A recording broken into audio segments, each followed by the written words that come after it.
ప్రేక్షకులందరికీ నమస్కారం.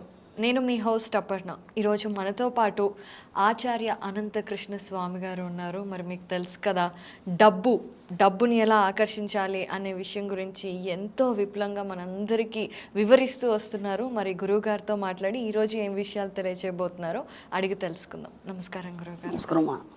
గురుగారు, మీరు చెబుతున్నవన్నీ కూడా చాలామంది ఫాలో అవుతున్నారు. ఎఫర్మేషన్స్ దగ్గర నుండి మనం ఎప్పుడు నేను ఎంతైనా ఖర్చు పెట్టగలను, ఎంతైనా సంపాదించగలను అని అనుకోవడం వరకు చాలామంది చేస్తున్నారు. మరి అలా డబ్బు గురించి ఈరోజు ఏం తెలియచేయబోతున్నారు? ఇప్పుడు మనకి డబ్బు రావాలన్నప్పుడు మనం ఇప్పటిదాకా కొన్ని వీడియోల్లో ఎలా వస్తుంది, ముందు డబ్బు రావడానికి ముందు మీ యాటిట్యూడ్ని ఎలా మార్చుకోవాలని మనం ఎన్నోసార్లు తెలుసుకున్నాం. అవి మెల్లిమెల్లిగా మనం మన యాటిట్యూడ్ని డబ్బు వైపు మార్చాలి. ఎలా ఉంటుందంటే, ఒక వ్యక్తి ఉన్నాడు, ఆ వ్యక్తి శోధన చేసినప్పుడు లోపలికి వెళ్తున్నప్పుడు తన పరిశోధనలో ఒక్కొక్కటి మనకి ఓపెన్ అయిపోతాయి. ఏదైనా సరే, ఒక సైంటిస్ట్ కావచ్చు, లేదంటే ఎవరైనా కావచ్చు, ఒక విషయంలో శోధన చేసినప్పుడు ఏమవుతుందంటే అది ఓపెన్ అప్ అయిపోతుంది. అలాగే డబ్బు గురించి శోధన చేసినప్పుడు డబ్బు అనేది ఈజీ అయిపోతుంది. అంతే సింపుల్. డబ్బు కోసం మన సబ్జెక్ట్లో కష్టపడడం లేదు, కూర్చున్న దగ్గరనే హాయిగా సులభంగా డబ్బు సంపాదించడం మన కాన్సెప్ట్.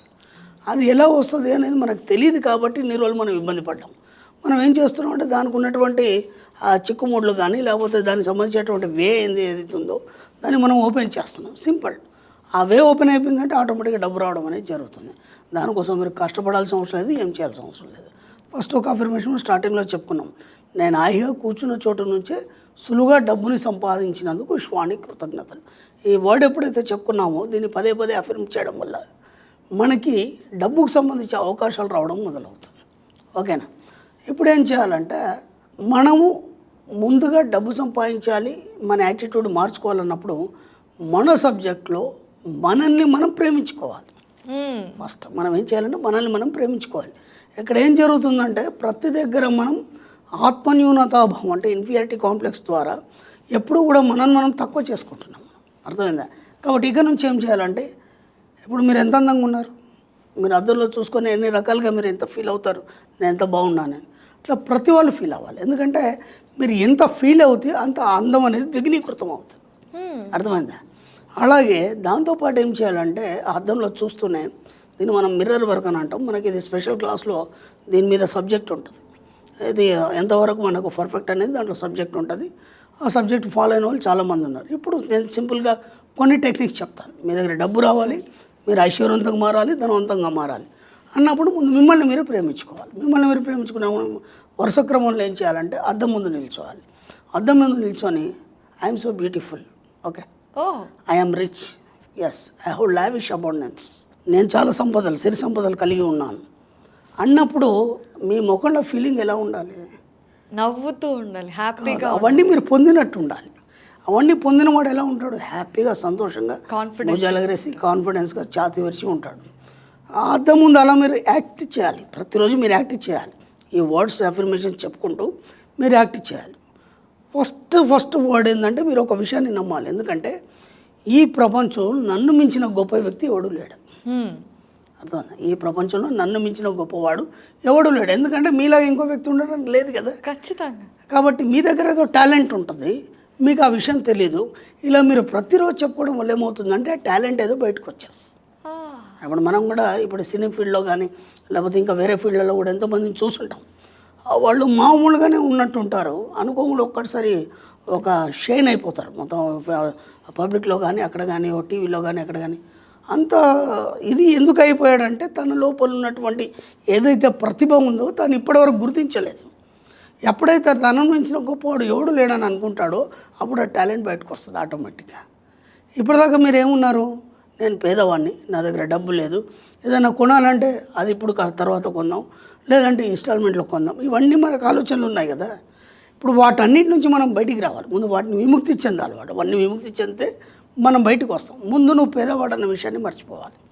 ఇక్కడ ఎవరైనా పుట్టుకతోనే పేదవాళ్ళు కావచ్చు, నీ ఆలోచనల ద్వారా ధనవంతుడు కావచ్చు మన సబ్జెక్టులు. అర్థమైందా? కాబట్టి ఎక్కడ కూడా నిన్ను నువ్వు ఆత్మన్యూనత భావంతో కించపరచుకోవద్దు. ప్రతి దగ్గర కూడా నిన్ను మించిన వాళ్ళు లేరు, నేను చాలా రిచ్గా ఉన్నాను, నేను బాగా డబ్బుతో కూడి ఉన్నాను, నేను ఈ విశ్వంలో ఉన్న అన్ని రకాల సంపదలకి నేను సెంటర్ పాయింట్ అంటే కేంద్ర బిందువుని అన్నప్పుడు ఏమవుతుంది, అన్ని సంపదలు నీ వైపు ఆకర్షించబడతాయి. ఇలా ప్రతిరోజు స్నానం చేయగానే ఇలాగూ మనం అద్దం చూసుకుంటాం కదా, దానికోసం స్పెషల్ టైం ఏం అవసరం లే. అద్దం చూసుకొని తల దూకొని నీట్గా హాయిగా ఎంత చక్కగా మేకప్ చేసుకొని, అంటే ఒకరోజు ఇలా ఉన్నారు, ఇంకో రోజు ఇంకో హెయిర్ స్టైల్ మార్చుకొని, మంచి డ్రెస్సింగ్ కూడా ఎలా ఉండాలంటే, ఇప్పుడు మనకి ఎక్కువ అంటే 1000-2000 కంటే ఎక్కువ డ్రెస్సులు ఉండవు. ఒక మధ్యతరగతి విషయం తీసుకుంటే కనీసం ఒక 10,000 డ్రెస్సులు ధరించాలి. ఎందుకంటే ఆ 10,000 డ్రెస్ ఒక బ్రాండెడ్ ఐటమ్ ఎప్పుడైతే మనం ధరిస్తామో, మన సబ్జెక్ట్లో బ్రాండెడ్ కానీ ఐటమ్స్ వాడద్దు, ప్రతిది కూడా బ్రాండెడ్ ఐటమే కొనాలి. ఓకేనా? మీరు అలవాటు చేసుకోండి మెల్లిమెల్లిగా.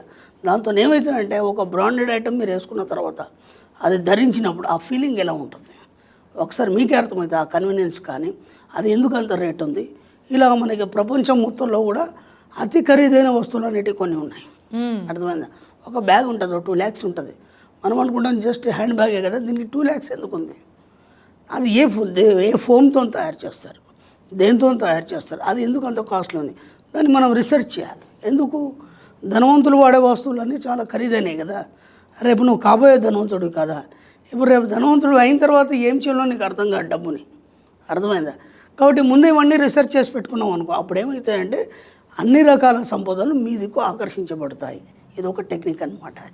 కాబట్టి ప్రతిసారి మీరు అద్దం ముందు నిల్చొని ఎన్నిసార్లు వీలైతే అన్నిసార్లు నేను ధనవంతుని, నా దగ్గర చాలా సిరి సంపదలు ఉన్నాయి, ఈ యొక్క విశ్వంలోని సకల సంపదలకి నేను కేంద్ర బిందువుని, ఈ మాటలు చెప్పుకుంటూ మెల్లిమెల్లిగా అద్దంలో మీ యాటిట్యూడ్ని మార్చుకోండి. మంచి బ్రాండెడ్ ఐటమ్స్ తీసుకురండి, కొనుక్కురండి. ఏం కాదు, ఇప్పటివరకు మీకోసం మీ జీవితం కోసం ఎన్నో అప్పులు చేస్తున్నారు, ఇప్పుడు కూడా చేయండి. అప్పులు ఎలా తీర్చాలి నేను చెప్తాను, ఇబ్బంది ఏం లేదు. ఎందుకంటే అవన్నీ ఉంటాయి మన క్లాసుల్లో. అప్పులు ఎలా తీర్చాలి, మనం ఎలా ముందుకు వెళ్ళాలి, ఎలా సంపాదించాలి, కూర్చుని దగ్గర డబ్బు ఎలా వస్తుంది, ఇవన్నీ క్లాస్లో మనకు వివరంగా చెప్పడం జరుగుతుంది. ఎందుకంటే ఇక్కడ మనకు సమయభావం సరిపోదు కాబట్టి. అటు ఒక్కొక్కటిగా ప్రయత్నం చేయండి. ఇక్కడ నుంచి మీ జీవితంలో ఏ వస్తువు కొన్నా సరే బ్రాండెడ్ ఐటమే కొనాలి. అర్థమైందా? పెద్ద షోరూమ్లు ఉన్నాయి కదమ్మా, అవన్నీ మన కోసం ఉన్నాయి, వాడి కోసం పెట్టుకోలేదు, అవన్నీ మన కోసం ఉన్నాయి కదా. మనం ఏం చేస్తామంటే ఆ షోరూమ్ల ముందు నుంచి వెళ్తూ భయపడతాం, ఇది మన కోసం కాదు అని. అలా భయపడ్డాని రోజులు కూడా నువ్వు అది కొనలేవు. కాబట్టి ఒకసారి ఏం చేయాలంటే డైరెక్ట్ షోరూమ్లోకి వెళ్ళిపోయి ఆ వస్తువులన్నీ స్పర్శించాలి. మీరు ఒక విషయం గమనించండి, మీరు ఏదో ఒక షోరూమ్కి వెళ్ళారు, ఒక వస్తువు చూశారు, బాగా నచ్చింది, కొందామంటే అప్పుడు మీ దగ్గర అమౌంట్ లేదు, మీరు నర్వస్ అయ్యి ఇంటికి వస్తారు. మీరు 15 రోజుల తర్వాత వెళ్ళండి, ఆ వస్తువు అక్కడే ఉంటుంది. అవును, గమనించారా మీరు? ఎందుకు ఉంటుంది? అది మీకు నచ్చింది కాబట్టి, మీ వైబ్రేషన్కి అది కాంటాక్ట్ అయింది అది, కాబట్టి అది వేరే వాళ్ళకి నచ్చదు. అలా మీరు దాన్ని కొనలేదనుకోండి, అది స్క్రాప్ కింద పోతుంది.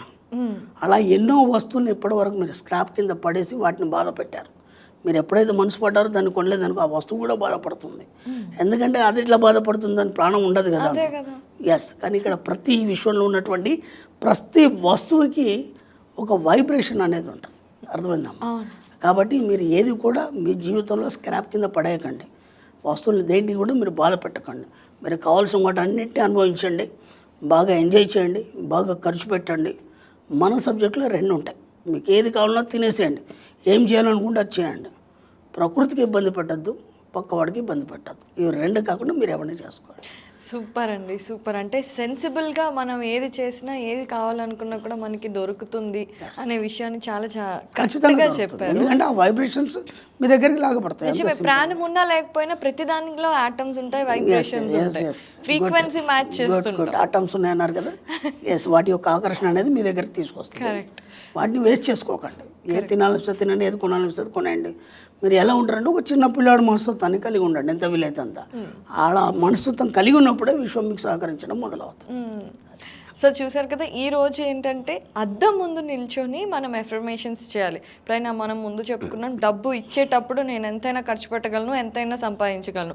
అలాగే ప్రతిరోజు స్నానం చేసి హ్యాపీగా అద్దం ముందు నిల్చొని కాన్ఫిడెంట్గా నాకు ఎన్నో సిరి సంపదలు ఉన్నాయి, నేను చాలా అందంగా ఉన్నాను, చాలా రిచ్ మనిషిని అని అనుకోవడం ఖచ్చితంగా చేస్తే ఆటోమేటిక్గా డబ్బును ఆకర్షించవచ్చు. అద్భుతంగా చాలా సింప్లిఫై చేసి చెప్పారు. మీకు ధన్యవాదాలు గురువు గారు. థ్యాంక్ యూ అమ్మా.